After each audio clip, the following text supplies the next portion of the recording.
निकालकर और जाके नदी में डाल दिया।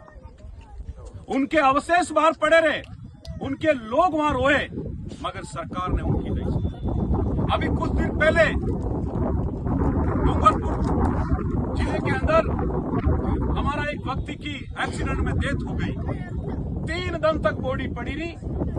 वो लोग वीडियो के माध्यम से कहा, रतन्ना जी कहीं भी है तो हमारी बात सुनना, हमारा भाई मर गया है जो घर में पड़ा है। वो आज भी मेरे इंस्टाग्राम पे डाला हुआ है।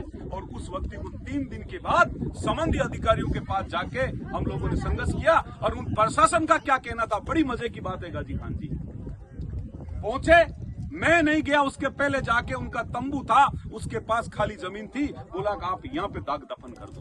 मैंने उन थानेदार जी को और उस तहसीलदार जी को कहा, भला मनक तुझे शर्म आनी चाहिए। आज जा तू रहता तेरे बड़े बुजुर्गों को और तेरा बेटा मर जाएगा, तू भी उनको वहीं डालेगा क्या? मैं इसी भाषा में उनसे बात की।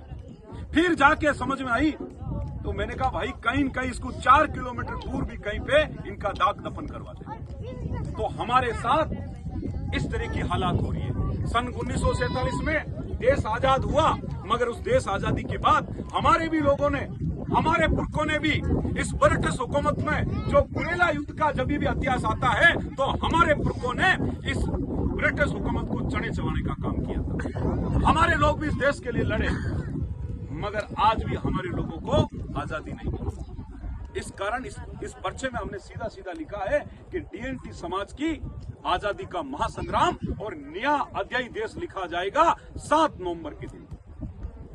हमें पता है कि हम किसी राजमार्ग को बंद करेंगे, हम किसी रेल की पटरियों पर बैठेंगे, किसी भारतमाला एक्सप्रेस को जाम करेंगे और NH 62 को हम जिस दिन 7 नवंबर को जाम कर रहे हैं, हमें पता है कि हम पे मुकदमा लगेगा, हमें पता है कि हम जेल जाएंगे, हमें पता है कि पुलिस की गोली खानी पड़ेगी।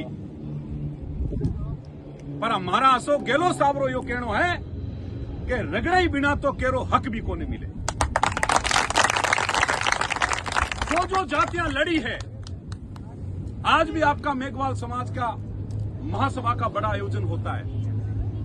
कई विधायक है, कई मंत्री है, उनको क्यों आयोजन करना पड़ता है कि समाज की जागृति के लिए आज भी मेघवाल समाज बात करता है। आज जाट समाज है, सबसे फलीफूल समाज है, कई कलेक्टर हैं, कई विधायक हैं, कई MLA, कई मंत्री है, कई कलेक्टर हैं, कई SP है। उसके बाद भी जाट समाज भी कभी जयपुर में भी ताकत दिखाते हैं और कभी दिल्ली में भी ताकत दिखाते हैं, मगर वो समाज की अखंडता और समाज की एकता को बनाए रखना चाहते हैं। मगर हमारे लोगों ने संघर्ष कभी रोड पे आके नहीं किया और हमारे लोगों के अंदर वो वाली हवा डाल दी है, वो वाला माहौल कर दिया है कि सबसे ज्यादा डर का माहौल है, सबसे ज्यादा भय का माहौल है। आप कुछ करोगे तो पुलिस पकड़ लेगा, कोई करोगा तो होटल वालों बाबू बड़ो खराब है, तू वेऊ बात मत कर, तू वेऊ बात मत कर, ये लोग अपने मार देला। एक तरह की हवा। एक बाबा था, वो रोड जा रहा था, 4 बच्चे थे, वॉलीबॉल रम रहे थे। उस बाबा ने कहा कि यार ये वॉलीबॉल हो जाता तो भी लात मारता, ये भी लात मारता, भला है क्या? कोई इसको हाथ में इनके सभी लात ही ठोकते हैं।